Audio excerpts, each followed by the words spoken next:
অসমীয়া জাতিৰ আবেগ স্বাভিমানক কুঠাৰঘাত কৰি চূড়ান্ত ময়মতালিৰে বিজেপি নেতৃত্বাধীন চৰকাৰখনে অসমত হিন্দু বাংলাদেশী সংস্থাপনৰ ব্যৱস্থা গ্ৰহণ কৰিছে। বিদেশী ন্যায়াধিকৰণত চলি থকা গোচৰ প্ৰত্যাহাৰ কৰি হিন্দু বাংলাদেশীক অসমত সংস্থাপনৰ যি ব্যৱস্থা চৰকাৰখনে গ্ৰহণ কৰিছে তাত আমি অতিশয় ক্ষুভিত হৈছো। এফালে বনাঞ্চলৰ ভূমি বেদখলমুক্ত কৰি বিদেশীৰ বিৰুদ্ধে এক প্ৰকাৰ যুদ্ধ ঘোষণা কৰিছে আৰু আনফালে হিন্দু বাংলাদেশীক অসমৰ সংস্থাপনৰ চৰকাৰখনে ব্যৱস্থা গ্ৰহণ কৰিছে। আমাৰ কথা স্পষ্ট, বিদেশীৰ কোনো জাতি নাই, বিদেশীৰ কোনো ধৰ্ম নাই, বিদেশীক পুলিয়ে পুঘালিয়ে উঘালি অসমৰ ভূমিৰ পৰা বিতৰণ কৰিব লাগে, নহলে অসমৰ ভূমিত অসমীয়াৰ ৰক্ষা নাই। কাৰণ অসমৰ বাহিৰত অসমীয়া জীয়াই থাকিবলৈ কোনো ঠাই নাই। অসমীয়া জাতিৰ আবেগ স্বাভিমানক কুঠাৰঘাত কৰি চূড়ান্ত ময়মতালিৰে বিজেপি নেতৃত্বাধীন চৰকাৰখনে অসমত হিন্দু বাংলাদেশী সংস্থাপনৰ ব্যৱস্থা গ্ৰহণ কৰিছে।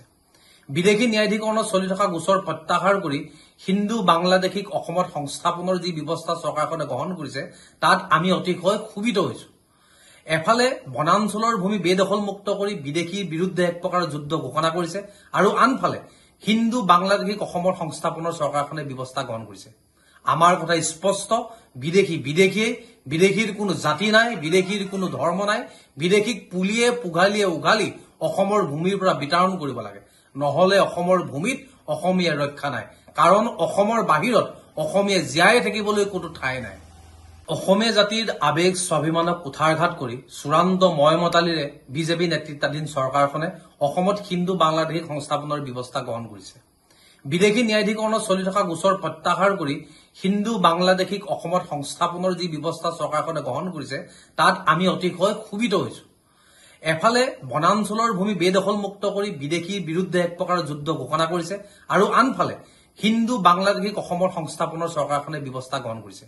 আমাৰ কথা স্পষ্ট, বিদেশীৰ কোনো জাতি নাই, বিদেশীৰ কোনো ধৰ্ম নাই, বিদেশীক পুলিয়ে পুঘালিয়ে উঘালি অসমৰ ভূমিৰ পৰা বিতৰণ কৰিব লাগে, নহলে অসমৰ ভূমিত অসমীয়াৰ ৰক্ষা নাই।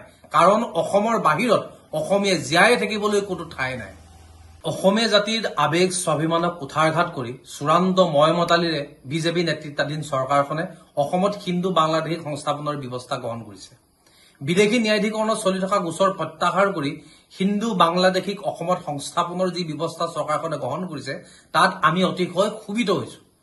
এফালে বনাঞ্চলৰ ভূমি বেদখলমুক্ত কৰি বিদেশীৰ বিৰুদ্ধে এক প্ৰকাৰ যুদ্ধ ঘোষণা কৰিছে আৰু আনফালে হিন্দু বাংলাদেশীক অসমৰ সংস্থাপনৰ চৰকাৰখনে ব্যৱস্থা গ্ৰহণ কৰিছে। আমাৰ কথা স্পষ্ট, বিদেশীৰ কোনো জাতি নাই, বিদেশীৰ কোনো ধৰ্ম নাই, বিদেশীক পুলিয়ে পুঘালিয়ে উঘালি অসমৰ ভূমিৰ পৰা বিতৰণ কৰিব লাগে, নহলে অসমৰ ভূমিত অসমীয়াৰ ৰক্ষা নাই। কাৰণ অসমৰ বাহিৰত অসমীয়া জীয়াই থাকিবলৈ কোনো ঠাই নাই। অসমীয়া জাতিৰ আবেগ স্বাভিমানক কুঠাৰঘাত কৰি চূড়ান্ত ময়মতালিৰে বিজেপি নেতৃত্বাধীন চৰকাৰখনে অসমত হিন্দু বাংলাদেশী সংস্থাপনৰ ব্যৱস্থা গ্ৰহণ কৰিছে। বিদেশী ন্যায়াধিকৰণত চলি থকা গোচৰ প্ৰত্যাহাৰ কৰি হিন্দু বাংলাদেশীক অসমত সংস্থাপনৰ যি ব্যৱস্থা চৰকাৰখনে গ্ৰহণ কৰিছে তাত আমি অতিশয় ক্ষুভিত হৈছো। এফালে বনাঞ্চলৰ ভূমি বেদখলমুক্ত কৰি বিদেশীৰ বিৰুদ্ধে এক প্ৰকাৰ যুদ্ধ ঘোষণা কৰিছে আৰু আনফালে হিন্দু বাংলাদেশীক অসমৰ সংস্থাপনৰ চৰকাৰখনে ব্যৱস্থা গ্ৰহণ কৰিছে।